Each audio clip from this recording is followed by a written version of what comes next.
الحمدللہ رب العالمین والصلاة والسلام علی خاتم النبیین اما بعد فاعوذ باللہ من الشیطان الرجیم بسم اللہ الرحمن الرحیم۔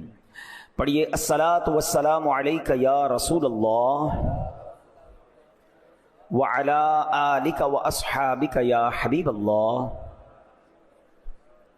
الصلاة والسلام علیک یا نبی اللہ وعلی آلک واصحابک یا نور اللہ۔ درود پاک پڑھنے کے بے شمار فضائل و برکات ہیں۔ میرے آقا مدینے والے مصطفیٰ صلی اللہ تعالی علیہ وسلم کا فرمان عالی شان ہے، انی رأیت البارحۃ عجبا ورأیت رجلا من امتی یزحف علی الصراط مرۃ وَيَجْثُو مَرَّةً فَجَاءَتْهُ صَلَاتُهُ عَلَيَّ فَأَخَذَتْ بِيَدِهِ فَأَقَامَتْهُ عَلَى الصِّرَاطِ حَتَّى جَاوَزَا۔ کیا فرمایا میرے آقا نے کہ میں نے پچھلی رات ایک عجیب واقعہ دیکھا۔ میرا ایک امتی پل صراط پر کبھی گھسٹ کر اور کبھی گھٹنوں کے بل چل رہا تھا، اتنے میں وہ درود آیا جو اس نے مجھ پر بھیجا تھا۔ درود پاک نے اس کا ہاتھ پکڑا اور اسے پل صراط پر کھڑا کر دیا، یہاں تک کہ اس نے پل صراط پار کر لیا۔ سبحان اللہ، مطلب یہ کہ درود پاک اسے پل صراط پار کروا کر جنت میں لے گیا۔ تو یہ شان ہے درود پاک کی کہ یہ دنیا میں بھی وظیفہ کام آتا ہے اور آخرت میں بھی کام آئے گا، یہ قبر میں بھی کام آئے گا، یہ محشر میں بھی کام آئے گا۔ تو برائے کرم اپنی زندگی میں درود پاک کو شامل کیجئے، کثرت سے درود پاک پڑھتے رہا کریں۔ اللہ کریم مجھے اور آپ کو کثرت سے درود پاک پڑھنے کی توفیق عطا فرمائے۔ کیا خوبصورت نعت کے اشعار ہیں نا، پڑھتی درودیں دوڑیں گی حوریں، پڑھتی درودیں دوڑیں گی حوریں، لاشا جو لے گا نام محمد، روزے قیامت میزان و پل پر دے گا سہارا نام محمد صلی اللہ علیہ وسلم۔ بیڑا تباہی میں آ گیا ہے، دے دے سہارا نام محمد صلی اللہ تعالی علیہ وسلم۔ محبت سے درود پاک پڑھ لیں، صلو علی الحبیب صلی اللہ تعالی علی محمد صلی اللہ علیہ وسلم۔ قرآن مجید فرقان حمید کی ہم آیتیں پڑھتے بھی ہیں، سنتے بھی ہیں، سمجھتے بھی ہیں۔ ہمارے بیان کا ٹاپک ہی قرآن کی باتیں ہوتا ہے۔ آج کون سی آیت ہم نے سننی ہے؟ آج پارہ 26 ہے، سورہ احقاف، اور آیت نمبر ہے 20۔ اللہ کریم قرآن مجید میں ارشاد فرماتا ہے، بسم اللہ الرحمن الرحیم، اذھبتم طیباتکم فی حیاتکم الدنیا واستمتعتم بها فالیوم تجزون عذاب الہون بما کنتم تستکبرون فی الارض بغیر الحق وبما کنتم تفسقون۔ آسان ترجمہ قرآن کنز العرفان، اللہ قرآن میں فرماتا ہے تم اپنے حصے کی پاک چیزیں اپنی دنیا ہی کی زندگی میں فنا کر چکے اور ان سے فائدہ اٹھا چکے، تو آج تمہیں ذلت کے عذاب کا بدلہ دیا جائے گا، کیونکہ تم زمین میں ناحق تکبر کرتے تھے اور اس لیے کہ تم نافرمانی کرتے تھے۔ پیارے اسلامی بھائیوں، اس آیت کریمہ میں بات تو غیر مسلموں سے ہو رہی ہے، کیونکہ غیر مسلم روز قیامت جب اللہ کی بارگاہ میں پہنچیں گے، رسوائی ان کا مقدر ہوگی، رحمت سے محروم اور جہنم کے حقدار ہوں گے۔ ان سے کیا کہا جائے گا؟ اذھبتم طیباتکم فی حیاتکم الدنیا واستمتعتم بها، تم اپنے حصے کی پاک چیزیں اپنی دنیا ہی کی زندگی میں فنا کر چکے، ان سے فائدہ اٹھا چکے ہو۔ فَالْيَوْمَ تُجْزَوْنَ عَذَابَ الْهُونِ بِمَا كُنْتُمْ تَسْتَكْبِرُونَ فِي الْأَرْضِ بِغَيْرِ الْحَقِّ وَبِمَا كُنْتُمْ تَفْسُقُونَ، تو آج تمہیں ذلت کے عذاب کا بدلہ دیا جائے گا کیونکہ تم زمین میں ناحق تکبر کرتے تھے اور اس لیے کہ تم نافرمانی کرتے تھے۔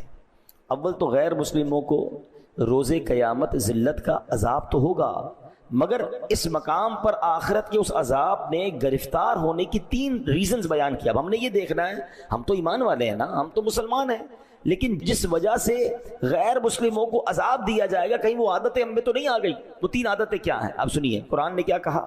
نمبر 1 تکبر، کہ یہ بے ایمان لوگ حق کے مقابلے میں تکبر کرتے تھے۔ نمبر 2 اللہ پاک کی نافرمانی کی کیونکہ ایمان قبول نہیں کیا۔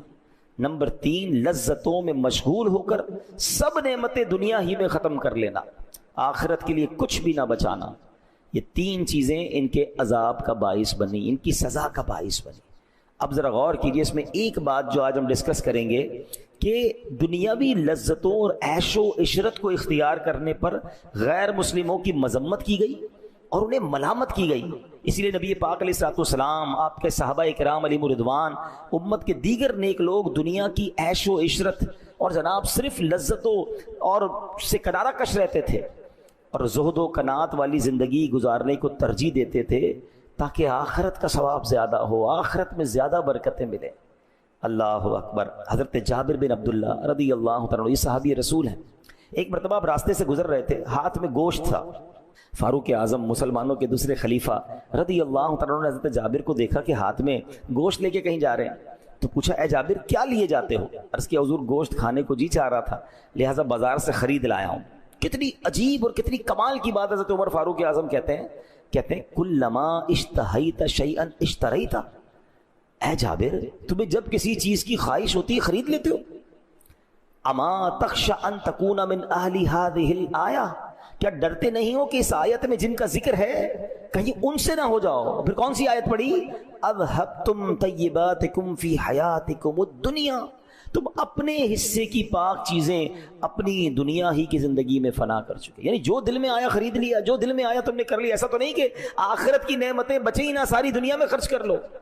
یعنی دنیا میں اللہ کی رضا کے لیے سادگی اختیار کرنا، دنیا میں اللہ کی رضا کے لیے خواہشات نفسی کو روکنا، کیونکہ اس میں جب بندہ گرفتار ہوتا ہے نا کہ جو چاہیے کر لیا، جو چاہیے کھا لیا، جو چاہیے پہن لیا، جو چاہے خرید لیا، جب اس قدر وہ دنیا میں گرفتار ہوتا ہے تو ایک وقت آتا ہے کہ پھر حلال و حرام کی تمیز ہی ختم ہو جاتی ہے، کیونکہ اب شوق ہے، ہر چیز لینی ہے، اب نہیں ہے پیسے تو حرام کمائے گا، نہیں ہے پیسے تو معاذ اللہ وہ پھر غلط کاموں کی طرف جائے گا۔ اگر انسان اپنے آپ کو روکنے والا ہوگا تو پھر وہ حرام سے بھی رکے گا۔ کیا خوبصورت انداز ہمارے بزرگوں نے اختیار کیا کہ دنیا کی دولت ہوتے ہوئے، اختیار ہوتے ہوئے بھی اپنے آپ کو دنیا کی نعمتوں میں غرق نہ کیا تاکہ آخرت کی نعمتیں باقی رہیں۔ ایک اور واقعے سے سمجھیے، حضرت عمر فاروق رضی اللہ عنہ ایک بار شام گئے، ملک شام، آپ امیر المومنین تھے، آپ کے لیے بہت لذیذ کھانا تیار کیا گیا، ایسا لذیذ، اتنا جس کو کہنا لگژری کھانا، آپ نے کبھی دیکھا ہی نہیں تھا ایسا پہلے۔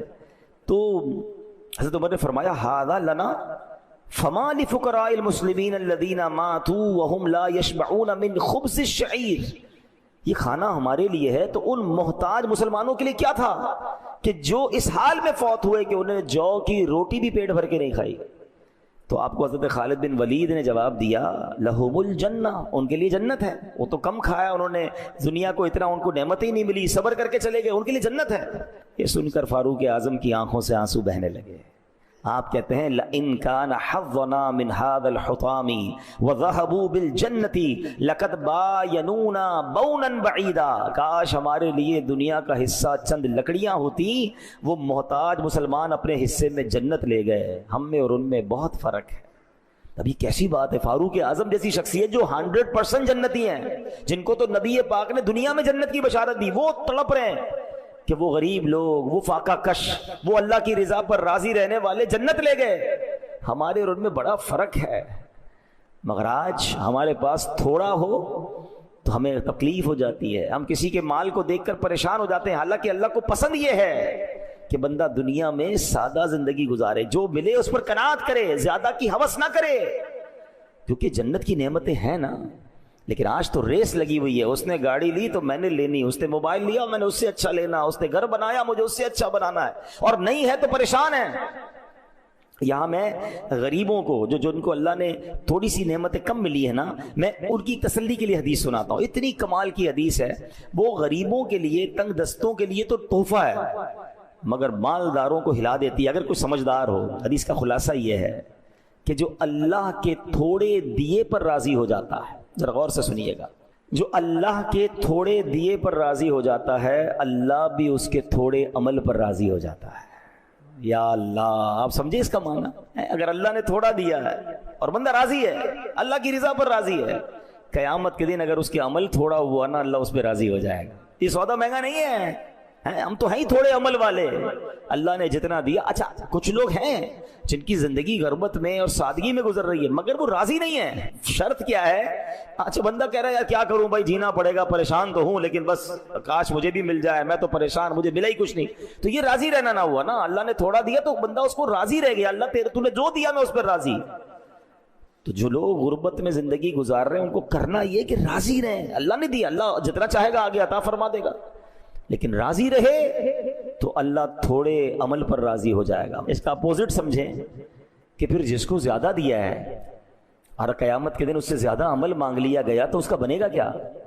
تو زیادہ کی خواہش تو لوگ کرتے ہیں مگر کیا اعمال زیادہ ہوتے ہیں؟ بلکہ یہاں تو معاملہ الٹا ہے. غریب آدمی بیچارہ مسجد بھی آ رہا ہوتا ہے، ذکر و اذکار بھی کر رہا ہوتا ہے، کچھ خوف خدا بھی دل میں ہوتا ہے، مگر جیسے ہی مالدار بنا دیا جاتا ہے مسجد سے بھی دور اور برائیوں میں پڑ جاتا ہے. تو بعض اوقات تو مال آ کر بندہ رب سے دور ہو جاتا ہے. تو ایسے مال کا کیا کرنا ہے؟ تو اللہ کرے کہ یہ بات سمجھ آ جائے کہ ہمیں اللہ کی رضا کو مقدم رکھنا ہے. حضرت مولا علی شیر خدا کی ذرا بات سنیے گا، کیا گہری بات فرماتے ہیں. آپ سے سوال ہوا دنیا کے متعلق آپ کیا فرماتے ہیں؟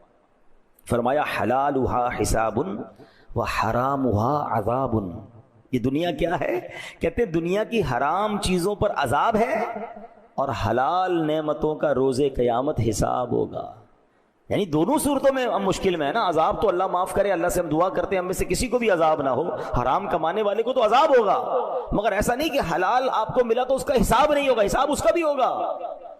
ذرا تصور کریں کہ قیامت کا دن 50,000 سال کا دن ہو، سب اگلے پچھلے حاضر ہوں، میزان عمل رکھ دیا جائے، سورج گرمی برسا رہا ہو، تانبے کی زمین خوب دہک رہی ہو، اور اس حالت میں اگر حساب دینا پڑا حلال چیزوں کا. حرام پر تو عذاب ہے مگر تمہیں حلال مال دیا گیا، تمہیں لباس دیا گیا، گھر دیا گیا، اولاد دی گئی، نعمتیں دی گئی، عزت دی گئی، حساب دو. تو ایسی افراتفری میں کیسے حساب دے سکیں گے؟ اب اس بات کو اس طرح سمجھیے. حضرت حاتم اصم رحمۃ اللہ تعالی بہت بڑے اللہ کے ولی ہیں. ایک مالدار شخص آپ کے پاس آیا اور آ کر کہا کہ حضور آپ کی دعوت کرنی ہے. اللہ والے ویسے بھی دعوت میں جاتے نہیں، آپ اسے انکار کرتے رہے، وہ ضد کرتا رہا. کہتا اچھا ٹھیک ہے اگر بلا ہی رہے ہو تو میری 3 شرطیں ہیں، ان شرطوں کو مانو گے تو میں نے تمہارے گھر پہ آنا ہے. کہتا بس حضرت جو آپ کی شرط ہوگی مانوں گا، آپ میرے گھر آ جائیں. شرطیں تو بتائیے. فرمایا پہلی شرط یہ ہے جہاں چاہوں گا وہاں بیٹھوں گا. دوسری شرط جو چاہوں گا کھاؤں گا. پھر اس کے بعد جو کہوں گا وہ کرنا پڑے گا. تیسری شرط یہ ہے. کہتا حضرت تینوں شرطیں منظور. اب جب حضرت نے اوکے کر دیا، ڈیٹ فکس ہو گئی، اس نے پورے شہر میں اعلان کر دیا، بڑے بڑے لوگوں کو بلایا کہ مبارک ہو میرے گھر پہ حضرت حاتم اصم رحمۃ اللہ تعالی علیہ آ رہے ہیں. بڑی شاندار دعوت، طرح طرح کے کھانے، زبردست قسم کا اس نے پوری تیاری کر لی. لوگ آ گئے، حضرت حاتم اصم رحمۃ اللہ تعالی کا انتظار. آپ جیسے ہی آئے جہاں جوتے پڑے تھے نا لوگوں کے، وہاں حضرت حاتم اصم بیٹھ گئے. کھانے کا ٹائم ہوا، اپنی جھولی سے ایک سوکھی روٹی کا ٹکڑا نکالا اور حضرت حاتم اصم نے وہ ٹکڑا کھانا شروع کر دیا. اب بڑا سا چولہا لاؤ اور اس کے اوپر ایک بہت بڑا توا رکھ دو. چولہا جلایا گیا، توا رکھ دیا گیا، توا لال ہو گیا، اتنا جلا کہ وہ ریڈ ہو گیا، سرخ. حضرت حاتم اصم نے اپنے جوتے اتارے اور اس توے پہ کھڑے ہو گئے اور کہتے ہیں یا اللہ میں نے آج کے کھانے میں ایک سوکھی روٹی کھائی ہے. یہ کہہ کے نیچے آ گئے. اب سارے لوگوں سے کہا کہ سب اپنے چپل اتاریں، اس توے پہ کھڑے ہو کے بتائیں آج کیا کیا کھایا ہے. لوگوں کی چیخیں نکل گئی کہ حضرت یہ کیا کہہ رہے ہیں آپ، ہم اس توے پر کیسے پیر رکھ سکتے ہیں؟ آپ تو کرامت والے بزرگ ہیں، اللہ نے آپ کو مقام دیا ہے، ہم تو اس کے قریب نہیں جا پا رہے. آپ کہہ رہے اس پہ کھڑے اور پھر سارا حساب دیں، کتنی روٹیاں، کتنے سالن، کتنی بوٹیاں، کتنی سویٹ ڈش، کتنے پانی، کتنے شربت، اتنی دیر میں تو جل کے خاک ہو جائیں گے، ہم نہیں کر سکتے. اب اللہ والے تھے نا. اب جو حضرت حاتم اصم نے جواب دیا، actually this is the message, ذرا غور سے سنیے. آپ نے فرمایا ہے لوگوں تم سے اس توے پر کھڑے ہو کر جو دنیا کی آگ سے تپا ہوا ہے ایک دن کے کھانے کا حساب نہیں دیا جا رہا، ساری زندگی کا حساب دینا ہوگا. کیسے دو گے حساب؟ لوگ دھاڑے مار مار کے رونے لگے ہیں. لوگ پھر حضرت حاتم اصم نے سمجھایا کہ توبہ کرو، زندگی ایسی گزارو کہ اللہ کی بارگاہ میں شرمندگی نہ ہو. حلال کمانا بڑی بات ہے مگر اس حلال کو حلال جگہ پر خرچ بھی تو کرنا ہے نا. کچھ لوگ بعض اوقات حرام کمانے سے بچ جاتے ہیں، اچھی بات ہے، بالکل حرام نہیں کمانا چاہیے. جھوٹ بول کر، دھوکہ دے کر، رشوت، کسی طرح اگر بچا کے آپ نے حلال کما لیا دیٹس گریٹ. مگر یہ دیکھیے کہ خرچ بھی حلال کر رہے ہیں کہ نہیں، کمایا حلال میں، خرچ حرام میں ہو رہا ہے، ناچ گانے ڈول تماشے، گھر میں شادی ہوئی تو فنکشنز ہیں، بچوں کی خوشی کے لیے کر رہا ہوں جناب، کیا کریں، کرنا پڑتا ہے۔ ہمارے آئے دن شادیوں میں ہم سنتے ہیں کہ فلاں کو بلایا کروڑ روپے دے دیے، فلاں ناچنے والے کو بلایا 1.5 کروڑ روپے کا فنکشن کروایا۔ اس ایک ایک روپے کا حساب حضرت حاتم اسم کہہ رہے ہیں اس توے پہ کھڑے ہو کے آج کے دن کا کھانے کا حساب دو۔ لوگ کہتے ہیں نہیں کھڑے ہو سکتے، تو بتائیں نا قیامت کے دن کھڑے ہو کر اس پوری زندگی کا حساب، یہ تمام گناہوں کا حساب، ان تمام عیاشیوں کا حساب کیسے بنے گا؟ نہ کریں ایسا۔ ایک ایک نعمت کا سوال ہوگا، ایک ایک نعمت کے بارے میں کوشچن ہوگا، اور یہ میں نہیں کہہ رہا، قرآن کہتا ہے ثم لتسألن یومئذ عن النعیم، پھر بے شک ضرور اس دن تم سے نعمتوں کے متعلق پوچھا جائے گا۔ اور کیجئے، کیا ہمارے پاس جواب ہے کہ اللہ نے ہمیں مال دیا، گھر دیا، عزت دی، دولت دی، شہرت دی، اولاد دی، فیملی دی؟ کیا اس کا جواب دے سکیں گے کہ ہم پراپر استعمال کر رہے ہیں؟ اب اپنی باڈی کو دیکھ لینا، آنکھیں دی، آنکھوں سے کیا ہو رہا ہے؟ اللہ نے اس لیے دی کہ نافرمانی کی جائے۔ ہاتھ دیے، ہاتھوں سے لوگوں کی مدد ہو رہی ہے، ہاتھوں سے اچھے کام ہو رہے ہیں، ہاتھوں سے زیادتیاں ہو رہی ہیں۔ پیر دیے، پیر سے اللہ کے گھر کی طرف چلتے ہیں، اسی پیروں سے غلط کاموں کی طرف جا رہے ہیں۔ غور کریں، ثم لتسألن یومئذ عن النعیم، ایک ایک نعمت کے بارے میں سوال ہوگا۔ کاش ہم نعمتوں کو صحیح استعمال کرنے والے بن جائیں۔ اے میرے پیارے اسلامی بھائیوں، آپ نے سنا کہ غیر مسلموں کو یہ کہا جائے گا کہ تم نے دنیا میں نعمتیں یوز کر لی، آخرت کے لیے کچھ بچا کر نہیں رکھا۔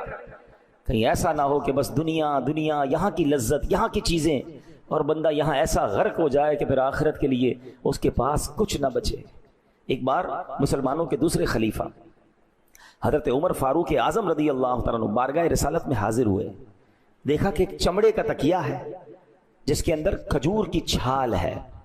سرکار علی وقار علیہ السلام، اللہ کے حبیب علیہ السلام، اس تکیے سے ٹیک لگائے خردرے بان سے بنی ہوئی چارپائی پر لیٹے ہوئے ہیں، بڑی سی، جس کو خردرا ہوتا ہے نا، اس کی ڈوری جو ہوتی ہے، کورس فائبر کارڈز ہوتی ہیں، خردرے بان کی وہ بنی ہوئی چارپائی ہوتی ہے۔ چارپائی پر کوئی بستر بھی نہیں تھا، کوئی کپڑا بھی نہیں تھا، اس ڈوریوں پر، اس رسیوں پر جو خردری تھی، پیارے آقا لیٹے ہوئے تھے۔ جب نبی پاک علیہ السلام چارپائی سے اٹھے نا، تو آپ کے جسم پر اس چارپائی کے نشان بنے ہوئے ہیں۔ ہائے ہائے ہائے، جن کے لیے کائنات بنائی گئی ہے، وجہ تخلیق کائنات ہے، جو ریزن آف دا اول کریشن۔